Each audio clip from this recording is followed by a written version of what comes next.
मेरी सास की बड़ी बहू जब पेट से थी तो उसका अबॉर्शन करवा के उसकी बच्ची को मार दिया और मुझसे कहा कि अगर तेरे पेट से होने के बाद पता चला कि तू भी बेटी को जन्म देने वाली है तो मैं तेरा भी अबॉर्शन करवा कर तेरी बेटी को मार दूंगी। मुझे सिर्फ बेटा चाहिए। हमारे घर में सास का हुक्म चलता था, उसके बेटे उसके गुलाम थे। जब डॉक्टर ने बताया कि मैं बेटी को जन्म देने वाली हूँ तो मैंने ये बात सबसे छुपा ली और जब बेटी पैदा हुई तो सास गुस्से में उसका गला दबाने लगी, मगर तभी सास थरथर कांपने लगी और ये देखकर उनकी जान निकल गई कि मेरी बेटी के शरीर पर तो भगवान की तरफ से। मुझे बेटियों से नफरत है। जब डॉक्टर ने कहा था उसके पेट में बेटी है तब उसने गर्भपात क्यों नहीं करवाया? अभी जाओ और इसका गर्भपात करवा के आओ। मेरी सास अम्मा जी की बात सुनकर मैं कांप कर रह गई थी। मेरा जेठ उसी वक्त अपनी बीवी को घसीट कर डॉक्टर के पास ले गया, जबकि वो रोती गिड़गिड़ाती रही, लेकिन उसकी गुहार किसी ने ना सुनी। जब मेरी भाभी रोशनी वापस आई तो उसकी हालत बहुत बुरी थी। रो रो कर आंखों में काले घेरे पड़ चुके थे और वो ठीक से चल भी नहीं पा रही थी। वो रोती हुई अपने कमरे में चली गई। मैंने रात को डरते डरते अपने पति से इस बात का जिक्र किया कि उनको भी पता है या नहीं कि इस घर में क्या कुछ हो रहा है। जब मैंने रोशनी का जिक्र किया तो पति ने गहरी सांस लेते हुए कहा, हाँ मुझे सब पता है। फिर बोला, रोशनी के अल्ट्रासाउंड में पता चला था कि बेटी है, बस इसीलिए अम्मा जी के कहने पर बच्ची को जाया करवा दिया। उसकी बात पर मेरी रूह कांप गई।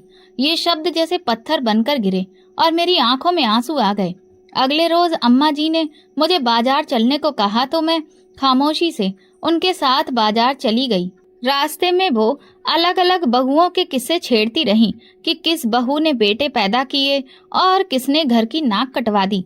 मैं सुनती रही और दिल में डर और गहरा होता गया। बाजार में एक दुकान पर अम्मा जी एक औरत से मिली। वो औरत अपनी बहू की शिकायत कर रही थी कि 5वीं बार भी बेटी हुई है। अम्मा जी ने उस पर भी ताना मारा, ऐसी बहुओं को तो घर से बाहर निकाल देना चाहिए। मेरी आंखों में आंसू भर आए, मगर मैंने नजरें झुका ली। हर तरफ एक ही संदेश था, बेटी पैदा करना गुनाह है।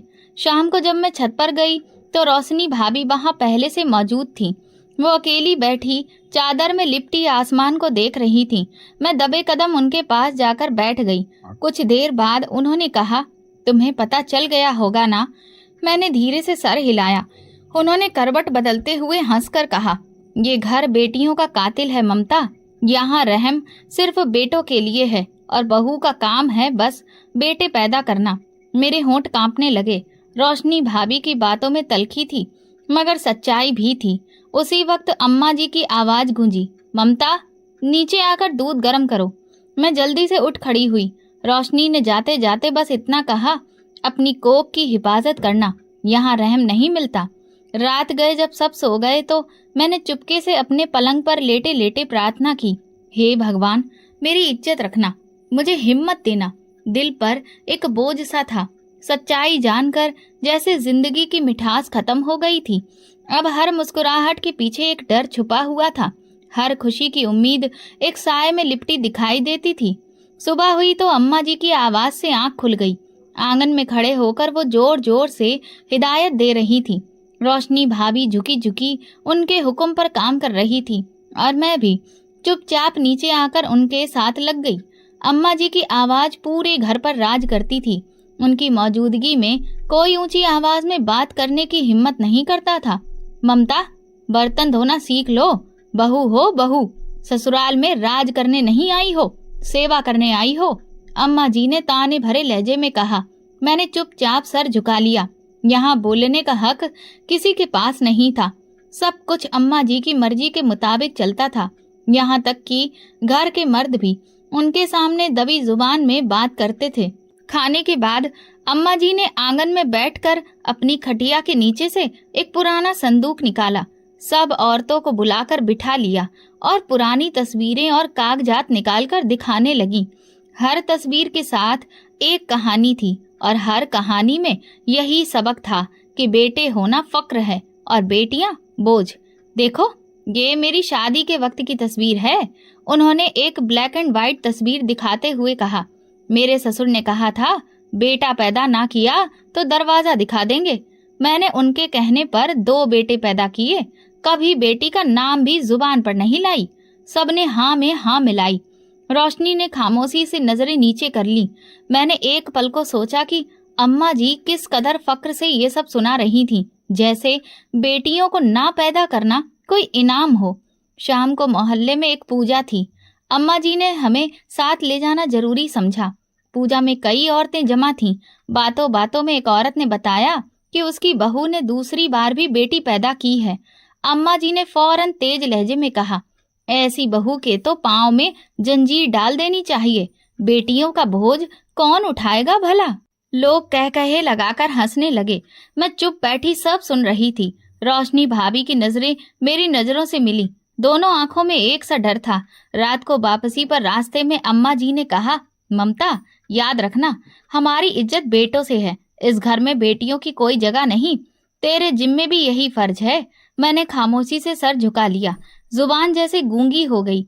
घर पहुंचकर मैं अपने कमरे में आई तो पति पहले से मौजूद था। वो बिस्तर पर आधा लेटा हुआ था। मैंने चुपचाप साड़ी का पल्लू ठीक किया और धीरे से पूछा, क्या बेटियां वाकई इतनी बुरी होती हैं? उसने हंसकर कहा, बेटियां तो बोझ हैं। आजकल के जमाने में तो उनकी पैदाइश ही मुसीबत है। दहेज, इज्जत का डर और फिर जिंदगी भर की फिक्र। बेटा हो तो घर का वारिस कहलाता है। मैंने चुप होकर तकिए पर सर रख लिया। मेरे कानों में अम्मा जी की सख्त बातें गूंज रही थीं। दिल चाहा कि किसी से पूछूं, क्या भगवान ने बेटियों को लक्ष्मी और सरस्वती कहकर गलत कहा था? अगले दिन अम्मा जी ने घर के काम बांटे। रोशनी भाभी को सबसे भारी काम दे दिए, फर्श धोना, कपड़े धोना और फिर छत पर सूखे कपड़े उतारना। मैंने आगे बढ़कर कुछ मदद करने की कोशिश की तो अम्मा जी ने झाड़ दिया, तुम अभी मत करो, आराम करो, रोशनी को काम की आदत है। रोशनी ने खामोशी से झुककर कपड़े उठा लिए। मैंने देखा उसकी कमर जैसे टूटने को आई हो, मगर उसके होंठ सिल चुके थे। दिन गुजरते गए और मुझे ये सच्चाई और गहरी समझ में आने लगी कि इस घर में मर्दों की मर्दानगी सिर्फ अम्मा जी की हाँ में हाँ मिलाने तक सीमित थी। असली हुकूमत औरत की थी, लेकिन ऐसी औरत जो अपनी बहुओं पर जुल्म को अपना हक समझती थी। दिन पर दिन गुजरते जा रहे थे। ससुराल का माहौल अब मेरे लिए अजनबी नहीं रहा था, मगर दिल का डर अपनी जगह जमा रहा। हर दिन कुछ ना कुछ ऐसा हो जाता कि दिल की दीवारें और कमजोर पड़ जाती। अम्मा जी का हुक्म चलता रहा। मर्दों की खामोशी और बहुओं की बेबसी ज्यों की त्यों कायम रही। उस शाम रोशनी भाभी आंगन में अकेली बैठी थी। आसमान पर हल्के हल्के बादल छाए थे और हवा में नमी थी। मैं भी धीरे से उनके पास जा बैठी। दोनों कुछ देर चुप रहीं। खामोशी के बीच रोशनी भाभी ने अचानक धीमी आवाज में कहा, तुम्हें कभी लगा है कि किसी का शरीर तो जिंदा हो लेकिन उसकी आत्मा मर चुकी हो? मैंने चौंक कर उन्हें देखा। वो पथराई हुई आंखों से सामने शून्य में देख रही थी। कभी सोचा है कि माँ बनने की खुशी छीन ली जाए और फिर तुम्हें जीने पर मजबूर किया जाए? रोशनी भाभी की आवाज में अजब थकान थी। मैंने हिम्मत करके उनका हाथ थामा। क्या हुआ भाभी, बताइए ना। रोशनी ने गहरी सांस ली, जैसे बरसों का बोझ एक पल में उतारना चाहती हो। मेरा पहला गर्भ था। जब खुशी खुशी मैंने अम्मा जी को बताया, पूरा घर खुश था। तब मैं भी सोचती थी बस एक बेटा हो और जिंदगी समझ जाए। वो थोड़ी देर रुकी, फिर धीमी आवाज में बोली, अल्ट्रासाउंड करवाया, पता चला कि बेटी है। अम्मा जी ने फैसला सुना दिया, गर्भपात करवा दो। मेरा हाथ कांपने लगा, मगर मैंने कुछ नहीं कहा। रोशनी भाभी ने सर झुकाकर कहा, नवीन ने मुझे खुद ले जाकर अस्पताल में छोड़ा, कागजात पर दस्तखत किए और डॉक्टर को कहा कोई रहम मत करना। उनकी आवाज में एक अजीब खालीपन था। मैं बहुत रोई। मैंने हाथ जोड़े, डॉक्टरों से कहा कि छोड़ दो, भगवान पर छोड़ दो, मगर किसी ने ना सुनी। मेरे होंठ सिले रहे। रोशनी ने हाथ उठाया और अपनी कलाई दिखाई, जिस पर पुराने नीले निशान थे। ये देख रही हो, पहली बार की याद है। मैं भागने लगी थी तो नवीन ने मुझे पकड़कर मारा था। मेरी आंखों से बेकाबू आंसू बहने लगे। रोशनी की बात जारी रही। दूसरी बार जब उम्मीद से हुई तो मैंने अम्मा जी से छुपाकर रखा। दिल में प्रार्थना करती रही कि शायद बेटा हो। जब 7वां महीना आया तो अम्मा जी को खबर लग गई। फिर सोनोग्राफी कराई गई और वही अंजाम हुआ। उन्होंने तड़प कर अपने पेट पर हाथ रखा। दूसरी बार भी मेरी कोख खाली कर दी गई। मैं बड़ी मुश्किल से खुद को संभाल पाई। रोशनी की कहानी कोई किस्सा कहानी नहीं थी, बल्कि मेरे सामने जिंदा हकीकत थी। तीसरी बार मैंने ठान लिया कि अब कुछ नहीं बताऊंगी, बस भगवान से प्रार्थना करूंगी। वो हल्के हल्के कांप रही थी, मगर इस बार भी कुछ नहीं बच सका। मैंने कांपती आवाज में पूछा, और जेठ जी, भाभी, वो कुछ नहीं कहते थे? रोशनी ने कड़वी हंसी हंसते हुए कहा, नवीन तो अम्मा जी के इशारे पर नाचता है। मर्द कहलाने का हक तो खो चुका है। उसके लिए माँ की खुशी सब कुछ है, बीवी का दर्द कुछ भी नहीं। हवा में एक सर्द चुभन भर गई। रोशनी अपनी कहानी सुनाते सुनाते हाँफने लगी थी। मैंने उन्हें पानी लाकर दिया। उन्होंने कुछ घूंट पिए और फिर धीरे से बोली, तुम नई हो, तुम्हें लगता होगा अभी वक्त है, मगर वक्त किसी का इंतजार नहीं करता। ममता, यहाँ औरत की किस्मत माँ बनने से नहीं, बेटे को जन्म देने से जुड़ती है। इतने में अम्मा जी की आवाज आई, रोशनी, दूध चढ़ा है, जाकर देख आओ। रोशनी ने अपना दुपट्टा संभाला, आंसू पोंछे और आहिस्ता से बोली, देख ममता, सच कह रही हूँ, भगवान से दुआ करना कि बेटी ना हो, वरना ये घर तेरी हंसी छीन लेगा, तेरी रूह तक कुचल देगा। मैं उसे जाते हुए देखती रही। उसकी कमर झुकी हुई थी, जैसे उस पर दुखों का पहाड़ लदा हो। रात को मैं छत पर बैठी आसमान देख रही थी और सोच रही थी कि यहाँ औरत होना ही सबसे बड़ा अपराध है और बेटी की माँ होना तो जैसे अक्षम्य पाप। मैंने मन ही मन सोचा, यहाँ जिंदगी की कीमत सिर्फ बेटे से लगाई जाती है और बेटी पैदा करने वाली औरत को अपशकुनी समझा जाता है। सुबह का वक्त था और मैं रोज की तरह किचन में काम कर रही थी। रोशनी भाभी छत पर कपड़े डालने गई थी। अम्मा जी आंगन में अपनी खास कुर्सी पर बैठी माला फेर रही थी। रोज की खामोशी उस वक्त टूटी जब मेरे पेट में हल्की सी ऐंठन उठी। पहले पहल मैंने सोचा शायद काम की थकान होगी, लेकिन जब ये हालात बार बार आने लगी तो मन में अजीब सी घबराहट होने लगी। शाम को चक्कर सा आया और मुझे दीवार का सहारा लेना पड़ा। तो रोशनी भाभी चौंक कर बोली, ममता, क्या हुआ? तुम्हारा रंग क्यों उड़ रहा है? मैंने जल्दी से कहा, कुछ नहीं भाभी, शायद मौसम का असर है। रोशनी ने गहरी नजरों से मुझे देखा, जैसे सब समझ गई हो, मगर उन्होंने कुछ भी नहीं कहा। उस रात जब अम्मा जी खाने के लिए चौके पर बैठी थीं, तो अचानक बोली, ममता, तुम्हारा रंग क्यों पीला हो रहा है? कोई राज तो नहीं छुपा रही हो? मेरी सांस अटकने लगी। रोशनी ने जल्दी से बात संभाल ली, बोली, बस थोड़ी कमजोरी है अम्मा जी। अम्मा जी ने तेज नजरों से मुझे देखा और बोली, कल सुबह पहली फुर्सत में डॉक्टर के पास ले चलूंगी। अगर कुछ छुपाया हुआ निकला तो ठीक नहीं होगा। मैंने चुपचाप सिर हिला दिया। दिल तेजी से धड़कने लगा। अगली सुबह अम्मा जी मुझे साथ में लेकर एक छोटे से क्लिनिक पर गईं। उस क्लिनिक पर बैठी डॉक्टर ने जब कागज पर दवाइयां लिखते हुए हल्की मुस्कान दी तो अम्मा जी सब समझ गईं। वापसी पर पूरा रास्ता वो खामोश रहीं, लेकिन घर पहुंचते ही धमाका कर दिया।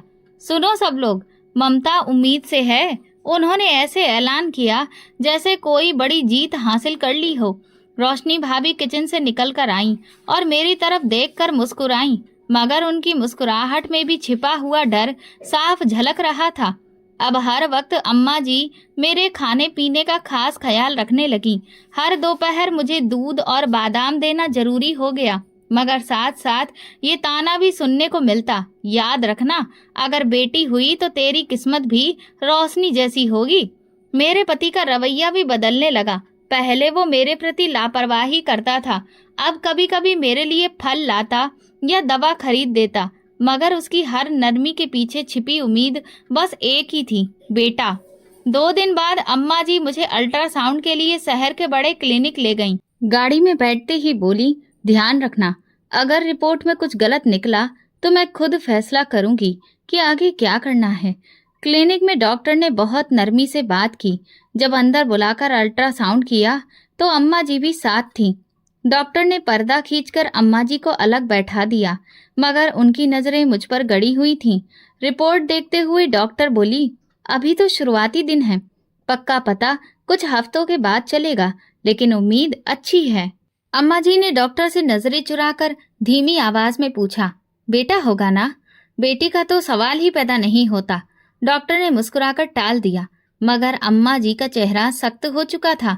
वापसी पर उन्होंने कार में बैठते ही कहा, देखना ममता, किसी भी मनुष्य को घर में ना आने देना। भगवान से यही प्रार्थना करती रहना कि बेटा ही हो। घर आते ही अम्मा जी ने एक नई रस्म शुरू कर दी। रोजाना मुझे नीम के पत्तों से नहलाया जाता और तरह तरह के टोटके किए जाते। कोई कहता कमर में चाकू बांध लो, कोई कहता सुई धागा पास रखो, कोई कहता नमक मत चखो। ये सब मेरे लिए अजीब और तकलीफ दे था। मैं हर वक्त खौफ में जी रही थी। सुबह से शाम तक यही डर कि अगर बेटी हुई तो क्या होगा। एक दिन आंगन में कपड़े धोते वक्त रोशनी भाभी मेरे पास आईं। उन्होंने धीरे से कहा, भगवान पर भरोसा रखो ममता, और हिम्मत मत हारना। मैंने नम आंखों से उन्हें देखा। बस वही एक सहारा थी, वरना तो हर तरफ शक, डर और अनिश्चितता का माहौल था। रात को बिस्तर पर लेटते लेटते मैंने भगवान से प्रार्थना की, हे भगवान, जो भी देना मेरे नसीब में, उसे स्वीकार करने की ताकत भी देना। मेरी कोख को सलामत रखना। दिल में हल्की सी उम्मीद भी थी, मगर उसी के साथ खौफ भी चिपका हुआ था। सुबह होते ही घर का माहौल बदल गया। अम्मा जी ने ऐलान किया था कि आज दोपहर मोहल्ले की औरतें चाय पर बुलाई जाएंगी। सबको हिदायत दी जा रही थी कि घर का कोना कोना चमकना चाहिए। रोशनी भाभी और मैं आंगन धोने, बर्तन मांजने और किचन की सफाई में लगी हुई थी। अम्मा जी हर थोड़ी देर में ऊंची आवाज में नया हुक्म देती।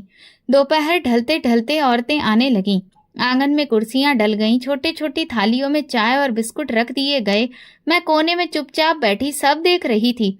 रोशनी भाभी बार बार किचन से चाय के बर्तन ला रही थी। अम्मा जी का चेहरा खुशी से दमक रहा था, जैसे कोई बड़ी जीत हासिल होने वाली हो। मोहल्ले की औरतें गपशप में लगी हुई थीं। वही घिसी पिटी बातें, बच्चों का जन्म, बहुओं की सेवा और बेटों का गर्व। तभी एक औरत बोली, अरे ममता बहू को देखो, चेहरे की चमक बता रही है, बेटा ही होगा।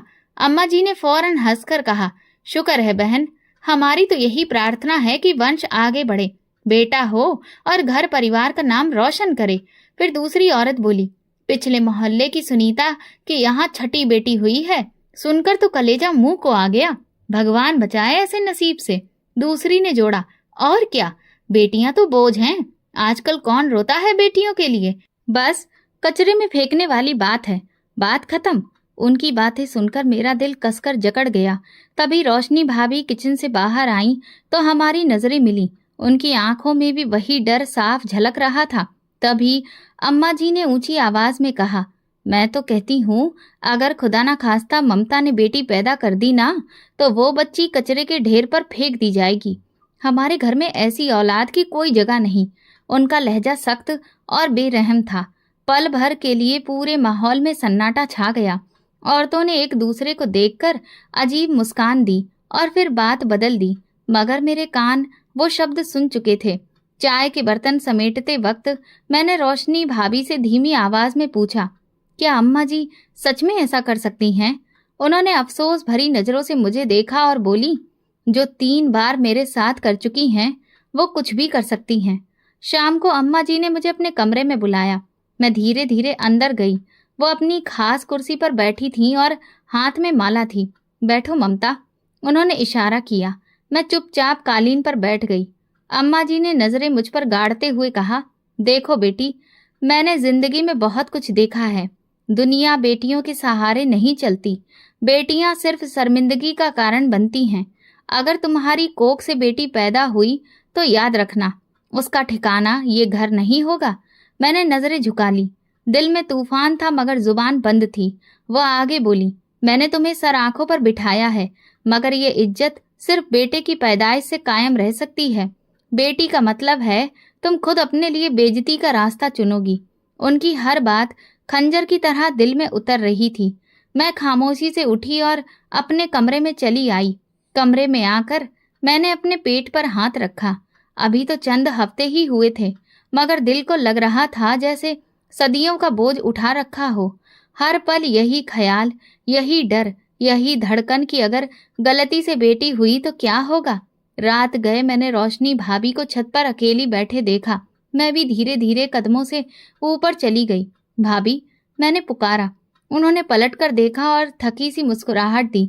बोली, डर लग रहा है ना? मैंने धीरे से सिर हिला दिया। वो छत के किनारे पर बैठ गई और बोली, ये डर, ये खौफ यहाँ की हर बहू की किस्मत है। जब मैंने पहली बार माँ बनने की उम्मीद की थी तो हर रात आसमान देखकर भगवान से बेटे की दुआ करती थी, मगर मेरी दुआ कभी काम नहीं आई। हवा भारी थी। हम दोनों छत पर खामोश बैठे थे। दिल में दर्द का तूफान मचल रहा था। कुछ देर बाद रोशनी भाभी बोली, याद रखना ममता, जो लोग भगवान की दी हुई नेमत पर ऐतराज करते हैं, आखिरकार वही सबसे ज्यादा अपमानित होते हैं। मैंने वक्त बदलते देखा है, लेकिन उन दिलों को कभी पिघलते नहीं देखा जो बेटियों को बोझ समझते हैं। मेरी आंखों से आंसू बह निकले, जिन्हें मैंने जल्दी से पोंछ लिया। अचानक नीचे से अम्मा जी की तेज आवाज आई, ममता, ज्यादा आसमान मत ताको, नीचे आकर दूध गर्म करो। मैंने रोशनी भाभी की तरफ आखिरी बार देखा और चुपचाप सीढ़ियां उतरने लगी। दिल में एक ही दुआ गूंज रही थी, हे भगवान, तू ही मेरा सहारा है, चाहे जो हो मुझे हिम्मत देना। इस दुआ के साथ मैंने खुद को आने वाले दिनों के लिए तैयार करना शुरू कर दिया, क्योंकि मैं जान चुकी थी कि इस घर में उम्मीदों का बोझ मेरी कोख से भी भारी था। सुबह की ठंडी हवा में फिर से अम्मा जी की आवाज गूंजी, ममता, तैयार हो जा, आज दोबारा अल्ट्रासाउंड करवाना है।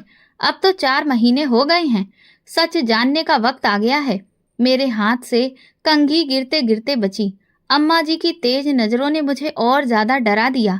पास से गुजरते हुए रोशनी भाभी ने धीरे से कहा, हिम्मत रखना, जो भगवान चाहेगा वही होगा। मैं चुपचाप गाड़ी में जाकर बैठ गई। रास्ते भर अम्मा जी साथ थीं और हर थोड़ी देर में बोल रही थीं, बस अब खुशखबरी सुनने की देर है, दुआ मांग कि बेटा हो, वरना अंजाम तो तू जानती है। क्लिनिक पहुंचकर हमें थोड़ा इंतजार करना पड़ा। मेरा दिल बहुत तेज धड़क रहा था, हाथ पसीने से भीग गए थे। मन बार बार कह रहा था कि जो किस्मत में लिखा है वही होगा, मगर दिमाग डर के जाल में फंसा हुआ था। जब हमारा नंबर आया तो मैं धीरे से अंदर गई। डॉक्टर ने मुस्कुराकर मेरा स्वागत किया और जांच की तैयारी करने लगी। अम्मा जी भी कमरे में आकर कुर्सी पर बैठ गईं और माला घुमाने लगी, लेकिन उनकी नजरें लगातार मुझ पर टिकी हुई थीं। अल्ट्रासाउंड मशीन की स्क्रीन पर काले सफेद धब्बे उभरने लगे। डॉक्टर ने ध्यान से देखा और फिर मुस्कुराकर बोला, मुबारक हो, बेटा है। मेरा दिल एक पल को धड़कना ही भूल गया। डॉक्टर ने कुछ और हिदायतें दी, मगर अम्मा जी अचानक कुर्सी से उठकर मेरे पास आ गईं। उनकी आंखों में चमक आ गई थी, जैसे कोई बड़ा खजाना मिल गया हो। डॉक्टर का शुक्रिया अदा करते हुए वो बार बार कह रही थी, हे भगवान, तेरा लाख लाख शुक्र है। क्लिनिक से निकलते ही अम्मा जी ने रास्ते में गाड़ी रुकवाकर मिठाई खरीदी, 1 किलो खोया बर्फी और रसगुल्ले। मैंने होंठ काटते हुए उनकी खुशी देखी और मन ही मन दुआ की कि सब ठीक रहे। घर पहुंचते ही अम्मा जी ने पूरे मोहल्ले में खुशखबरी फैला दी, हमारी ममता बेटा लाने वाली है। भगवान ने सुन ली हमारी प्रार्थना। औरतें बधाई देने आने लगीं, मिठाई बांटी गई, गले मिलने की रस्में हुईं। रोशनी भाभी ने चुपके से मेरी तरफ देखा और धीरे से बोली, भगवान करे कि सब वैसा ही हो जैसा कहा जा रहा है, मगर तू मन से दुआ करती रहना। दोपहर तक घर में जश्न जैसा माहौल बन गया। अम्मा जी ने खुशी में ये तक ऐलान कर दिया, अब ममता राज करेगी, मेरी बहू मेरे खानदान का चिराग रोशन करेगी। रात को बिस्तर पर लेटी तो पति मेरे पास आकर बैठ गया। उसके चेहरे पर खुशी साफ झलक रही थी। वो मुझसे घंटों बातें करता रहा। 2 दिन बाद अम्मा जी ने मेरे लिए सोने की चूड़ियां मंगवाईं। उन्हें पहनाते हुए बोली, ये तो बस शुरुआत है, जब बेटा पैदा होगा तो तुझे सोने का हार पहनाऊंगी। पूरे घर में मेरी सेवा हो रही थी। सारे काम रोशनी भाभी पर डाल दिए गए थे। अम्मा जी दिन में कई बार आकर मेरे खाने पीने, सोने जागने और दवाइयों का ख्याल रखती, मगर हर वक्त उनके ताने जहर घोल देते थे। याद रखो ममता, अगर भगवान न करे कोई धोखा हुआ तो रहम की उम्मीद मत रखना। उनके ये शब्द सुनकर मैं और ज्यादा डर जाती। एक रात मैं छत पर टहल रही थी। सर्दी की हल्की हल्की हवा चल रही थी। मैंने आसमान पर चमकते तारों को देखा और मन ही मन भगवान से दुआ की, हे भगवान, तू सब कुछ जानता है। मेरे लिए जो अच्छा हो वही करना, लेकिन मेरी कोख को सलामत रखना। नीचे आंगन में अम्मा जी की आवाज आई। अब तो कोई फिक्र नहीं रही, बेटा आ रहा है, इज्जत भी बच गई और खानदान भी। उनके ये लफ्ज सुनकर मेरे जिस्म में एक सर्द लहर दौड़ गई। मेरे लिए इज्जत की शर्त बस एक बच्चे के जेंडर पर टिक गई थी। दिन गुजरते जा रहे थे। अम्मा जी की खुशी अपने पूरे शबाब पर थी। हर दिन एक नई दुआ, एक नया धन्यवाद किया जाता। 9वें महीने की शुरुआत में तबीयत ज्यादा बिगड़ने लगी। दर्द उठने लगे, कमजोरी बढ़ गई। एक दिन अचानक तेज दर्द हुआ तो घर में खलबली मच गई। अम्मा जी ने जल्दी से पति को आवाज लगाई, गाड़ी निकालो, ममता को अस्पताल ले जाना है। मुझे गाड़ी में बिठाया गया। रोशनी भाभी जाते जाते बस इतना कह पाई, हिम्मत रखना। मैंने उसकी भीगी आंखों को आखिरी बार देखा और गाड़ी अस्पताल की तरफ दौड़ पड़ी। अस्पताल में इमरजेंसी वार्ड में दाखिल होते ही नर्सें भागते हुए आईं और पति अम्मा जी बाहर वेटिंग रूम में बैठ गए। मेरा दर्द बढ़ता जा रहा था। डॉक्टर और नर्सों की भाग दौड़ में सब कुछ धुंधला सा लगने लगा। कई घंटों की जद्दोजहद के बाद मैंने एक नन्ही सी जान के रोने की आवाज सुनी। आंखें बंद थीं, सांसें बोझिल, लेकिन दिल किसी अनजानी खुशी से भर गया। नर्स मेरे पास आई और धीरे से बोली, मुबारक हो, बेटी हुई है। मैंने कमजोर हाथों से अपनी बच्ची को सीने से लगा लिया। उसकी मुलायम सी त्वचा, उसकी धीमी सांसें, सब कुछ किसी ख्वाब के जैसा लग रहा था। मेरी आंखों से बेसाख्ता आंसू बह निकले। मेरी बच्ची, मैंने धीरे से कहा, लेकिन ये खुशी ज्यादा देर कायम नहीं रह सकी। बाहर अम्मा जी और पति को जब सच्चाई पता चली तो घर जैसा माहौल कोहराम में बदल गया। पति गुस्से से भरा अंदर आया। उसकी आंखों में खुशी की एक झलक तक नहीं थी। ये क्या कर दिया तुमने? उसने दांत पीसते हुए कहा। डॉक्टर ने नरमी से समझाने की कोशिश की। देखिए, हमने पहले ही कहा था, कभी कभी अल्ट्रासाउंड की रिपोर्ट गलत हो सकती है। ये भगवान की मर्जी है, किसी के बस की बात नहीं। मगर पति ने डॉक्टर की बात को नजरअंदाज कर दिया। हाथ झटक कर बोला, हमें बेटा चाहिए था, ये नहीं। उसी वक्त अम्मा जी अंदर आ गईं। उनके चेहरे पर गुस्सा साफ झलक रहा था। उन्होंने मुझे घूरते हुए कहा, मैंने तो पहले ही कहा था, मनुसियत बाली को घर में मत लाओ। अब देखो, नाक कटवा दी हमारी। मैंने बच्ची को सीने से और कसकर लगा लिया। मेरी पलकों से आंसू गिरकर चेहरे पर ढलकने लगे। डॉक्टर ने अम्मा जी को बाहर जाने का इशारा किया, लेकिन वो बदस्तूर ताने देती रहीं। इस बच्ची को घर ले जाना मेरे लिए नामुमकिन है, कचरे के ढेर पर फेंक दूंगी। मेरा दिल चाहा चीख कर कह दूं कि ये बच्ची भगवान की रहमत है, लेकिन आवाज गले में ही दबकर रह गई। पति ने डॉक्टर के कमरे में जाकर हंगामा कर दिया। हमसे झूठ बोला गया, हमें बताया था बेटा है। डॉक्टर ने बार बार समझाया कि ये भगवान की कुदरत है, इंसान की मर्जी से कुछ नहीं होता। मगर पति और अम्मा जी किसी भी बात को मानने को तैयार नहीं थे। मैं बिस्तर पर लेटी सब कुछ सुन रही थी। मेरी बच्ची मेरे सीने से लगी चैन से सो रही थी और बाहर मेरे अपने उसकी मौजूदगी को अभिशाप मान रहे थे। जब रात ढली तो नर्स आकर बोली, आपका पति और अम्मा जी चले गए हैं, कल सुबह लेने आएंगे। मैंने चैन की सांस ली। बच्ची को सीने से चिपकाकर सारी रात उसका चेहरा देखते गुजार दी। उसकी नन्ही नन्ही उंगलियां, गुलाबी गाल, नरम पलकें, उसका काला तिल, सब कुछ मेरी नजर में दुनिया की सबसे कीमती चीज थी। लेकिन उसी के साथ एक सवाल दिल में बार बार गूंज रहा था, इस बच्ची का क्या होगा? क्या मैं इसे अपनी बाहों में सुरक्षित रख पाऊंगी? सुबह हुई तो पति और अम्मा जी वापस आए। उनके चेहरे पहले से ज्यादा सख्त थे। पति ने अस्पताल के कागजात पर दस्तखत किए। अम्मा जी ने डॉक्टर से फिर वही सवाल किया, इसे कचरे के ढेर पर फेंकने की इजाजत है या कानून पकड़ लेगा? डॉक्टर ने सख्ती से जवाब दिया, ये बच्ची भगवान की देन है, ऐसा सोचना भी गुनाह है। अम्मा जी ने मुझे घूर कर देखा और धीरे से बोली, घर जाकर तेरा हिसाब होगा। अस्पताल से लौटते वक्त मैंने अपनी बच्ची को चादर में लपेट कर गोद से कसकर लगा लिया। रास्ते भर बस यही दुआ करती रही, हे भगवान, मेरी बच्ची की सुरक्षा करना। गाड़ी में सन्नाटा था। पति चुपचाप सड़क पर देख रहे थे और अम्मा जी बड़बड़ा रही थी, मनूस लड़की, अब देखना इस घर में कैसे जहर घोलेगी। घर का दरवाजा खुला तो मैं बच्ची को सीने से लगाए अंदर चली आई। अम्मा जी की आंखों में आग थी, जैसे नफरत की चिंगारियां बरस रही हों। पति ने बिना कुछ कहे दरवाजा बंद कर दिया। माहौल बोझिल था, जैसे कोई तूफान आने वाला हो। मैं सीधे अपने कमरे की ओर बढ़ गई। बच्ची मेरी छाती से लगी हुई थी।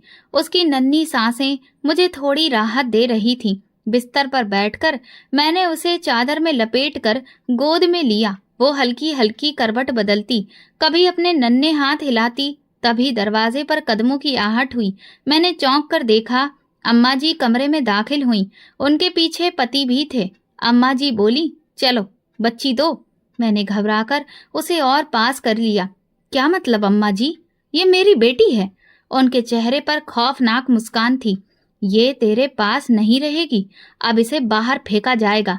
बोला था ना, मनुष्यत घर में नहीं चाहिए। मेरी आंखों से आंसू बहने लगे। मैंने गिड़गिड़ाकर कहा, भगवान का वास्ता है, ऐसा मत करो, ये मेरी औलाद है। पति ने आगे बढ़कर मेरा हाथ पकड़ लिया।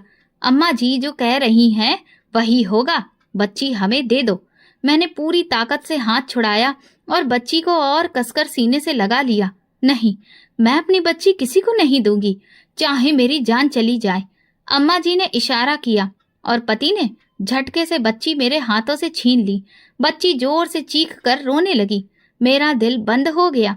मैं अम्मा जी के पैरों में गिर गई। रहम करो, भगवान से डरो अम्मा जी।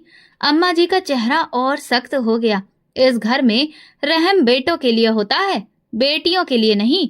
पति बच्ची को लेकर बाहर निकल गया। मैं रोते रोते उनके पीछे भागी, मगर अम्मा जी ने दरवाजा मेरे मुंह पर बंद कर दिया। बाहर मत निकलना, जो होना था हो गया। उनकी आवाज दरवाजे के उस पार से आई। मेरे अंदर जैसे जान ही निकल गई। मैं पागलों की तरह दरवाजा पीटने लगी। मेरी बच्ची लौटा दो, भगवान का वास्ता है। कुछ देर बाद दरवाजा खुला और मैं तेजी से बाहर निकली। आंगन सुनसान था। दरवाजे से बाहर झांका तो गली सन्नाटे में डूबी हुई थी। नंगे पांव, बिखरे बालों के साथ मैं गली में भागती हुई निकली। एक हाथ में दुपट्टा संभालती, दूसरे हाथ से दीवारों का सहारा लेती। मेरी बेटी कहाँ है? किसी ने देखी मेरी बेटी? मेहरबानी करके बता दो। हर रास्ते से जाने वाले से पागलों की तरह पूछती। चंद राहगीर हैरत से मुझे देखते, मगर कोई मदद के लिए आगे ना आया। कुछ औरतें दरवाजों से झांक कर हंसती रहीं। कुछ मर्दों ने सर झुकाकर रास्ता बदल लिया। मैं गली के नुक्कड़ पर पहुंची तो एक बूढ़ी औरत मिली। मैंने हांफते हुए उनके सामने हाथ जोड़कर कहा, मेरी बेटी कहीं देखी है? उसने बेपरवाही से कहा, ना बेटी, यहाँ तो कोई नहीं आया। तू कहाँ से आ गई है नंगे पांव? मेरी आंखों से आंसू थम नहीं रहे थे। मैं एक गली से दूसरी गली, एक मोहल्ले से दूसरे मोहल्ले की तरफ भागती रही। हर दरवाजे पर दस्तक देती, हर चेहरे को देखकर उम्मीद लगाती, मगर मेरी बेटी कहीं नहीं थी। एक जगह मुझे लगा मैंने किसी को बेटी को ले जाते देखा है। मैं चीखती चिल्लाती उसकी तरफ भागी, मगर वहां कोई नहीं था। मेरा दिल हलक में आ गया। कदम लड़खड़ाने लगे। घुटनों के बल सड़क पर गिरकर मैंने आसमान की तरफ देखा। हे भगवान, मेरी बेटी, मुझे मेरी बेटी लौटा दे। रात हो चली थी। सड़कों पर अंधेरा फैलने लगा। लोग अपने घरों को लौट रहे थे। मैं तन्हा, थकी हुई, लुटी हुई एक कोने में बैठी अपनी हिचकियों को दबा रही थी। कुछ देर बाद मैंने हिम्मत जमा की और फिर गलियों में पागलों की तरह बेटी को ढूंढने निकल पड़ी। रात के पिछले पहर जब हवाएं ठंडी हो गईं और पूरा मोहल्ला अंधेरे में डूब गया था, मैं अभी भी अपनी बेटी को तलाश कर रही थी। हर दीवार पर, हर नुक्कड़ पर, हर साए में मुझे अपनी बेटी की मासूम चीखें सुनाई देती, मगर वो कहीं नहीं थी। गलियों की खाक छानने के बाद जब हिम्मत और उम्मीद दोनों साथ छोड़ गईं, तो मैं निडाल होकर वापस घर लौटी। दरवाजा खुला था, मगर आंगन सुनसान। न कोई आवाज, न कोई आहट। दिल में एक आखिरी उम्मीद की चमक लिए मैं कमरे कमरे बेटी को तलाश करती रही, लेकिन हर जगह खाली थी। मेरी बेटी कहीं नहीं थी। अम्मा जी अपने कमरे में थीं, चेहरे पर एक अजीब इत्मीनान। मैंने भागकर उनके कदमों में गिरकर कहा, अम्मा जी, भगवान का वास्ता है, मेरी बेटी वापस कर दो। उन्होंने माला हाथ में घुमाते हुए कहा, जिस भगवान से डरती थी उसी से मांग ले, अब हम पर बोझ डालने की कोशिश मत कर। मैंने पति से पूछा, हाथ जोड़कर रोई, कहाँ ले गए हो मेरी बेटी को? उसने ठंडी आवाज में जवाब दिया, जो होना था हो गया, अब बेकार सवालों से तंग मत कर। इन अल्फाजों ने मेरा कलेजा चीर दिया। मैं समझ चुकी थी, मेरी बेटी मुझसे हमेशा के लिए छीन ली गई है। दिन महीनों में बदल गए, जख्म तो भरने का नाम ही नहीं लेते थे, लेकिन वक्त का पहिया रुका नहीं। 1 साल बाद भगवान ने मुझे दोबारा माँ बनने की खुशखबरी दी। अम्मा जी को जब पता चला तो खुश हो गईं, मगर उनका पहला सवाल वही था, बेटा होगा ना? इस बार वक्त के साथ साथ अल्ट्रासाउंड ने साफ कर दिया कि इस बार बेटा था। अम्मा जी ने मोहल्ले भर में मिठाई बांटी, हर दिन पूजा पाठ करवाए, मेरे लिए अलग कमरा सजा दिया गया। हर तरफ जश्न का माहौल था। 9 महीने की दुआओं और पूजा के बाद मैंने एक सेहतमंद बेटे को जन्म दिया। अम्मा जी ने हाथों हाथ लिया। पति ने पहली बार मुस्कुराकर मेरी तरफ देखा। सबने मुझे सराहा कि अब मैं अपनाने के काबिल बहू बन गई थी, लेकिन मेरी आत्मा में वो खालीपन अभी भी मौजूद था, जिससे कोई खुशी भर नहीं सकती थी। 2 साल बाद भगवान ने मुझे दूसरा बेटा भी दिया। फिर वही खुशियाँ, फिर वही जश्न, फिर वही सोने की चूड़ियाँ और नए कपड़े। बेटों के आने से मेरा रुतबा तो कुछ बढ़ गया था, मगर दिल का वो कोना जहाँ मेरी पहली बेटी की याद बसी थी, वो कभी आबाद ना हो सका। मैं अक्सर रात को छुपकर रो लेती, छत पर जाकर आसमान की तरफ देखती और धीरे से बोलती, मेरी पहली बेटी, कहाँ हो तुम? कैसी हो तुम? मेरा बड़ा बेटा बड़ा होने लगा। अम्मा जी ने उसे हाथों हाथ लिया। हर फरमाइश पूरी होती, हर जिद पूरी की जाती। पढ़ाई लिखाई की किसी को परवाह नहीं थी, अच्छे संस्कार की किसी को फिक्र नहीं थी। अम्मा जी के लाड़ प्यार ने उसे बिगाड़ दिया। शुरू की क्लासों के कुछ साल निकालने के बाद वो स्कूल जाना ही छोड़ बैठा। अम्मा जी कहती थी, बेटों को पढ़ाकर क्या करना है? कारोबार कराएंगे, नाम रोशन करेंगे। पति भी माँ के नक्शे कदम पर था। उसके लिए भी बेटा बस घर का सहारा था। जैसे जैसे वक्त गुजरता गया, मेरे बेटे की जिदें बढ़ती गईं। अब वो अम्मा जी के सामने भी ऊंची आवाज में जवाब देने लगा था। कभी कभी गालियां भी दे बैठता। अम्मा जी चुप हो जाती, कुछ नहीं कहती। एक दिन अम्मा जी आंगन में बैठी थी, तभी मेरा बड़ा बेटा बाहर से आया। उसके हाथ में सिगरेट थी, आंखें लाल थीं। अम्मा जी ने पूछा, कहाँ थे इतनी देर तक? वो अकड़ कर बोला, तेरी इजाजत की जरूरत नहीं अम्मा, अपनी मर्जी का मालिक हूँ। अम्मा जी का चेहरा पीला पड़ गया। मैं कोने में खड़ी सब देख रही थी। दिल में एक अजीब सा दर्द हुआ। जिस बेटे पर कभी फक्र था, वही अब गुरूर बन गया था। उसी शाम उसने घर के दरवाजे पर शोर मचा दिया। गली में उसकी आवाजें गूंजने लगीं। मोहल्ले वाले इकट्ठा हो गए। सब कह रहे थे, यही वो बेटा है जिसके लिए ममता की बेटी को ठुकरा दिया गया था। अम्मा जी की आंखों में पहली बार शर्मिंदगी साफ नजर आई, मगर अब वक्त हाथ से निकल चुका था। एक रात घर में सन्नाटा था। मैं अपनी पुरानी अलमारी से छोटे छोटे कपड़े निकाल कर बैठ गई। वो कपड़े जो मैंने कभी अपनी पहली बेटी के लिए खरीदे थे।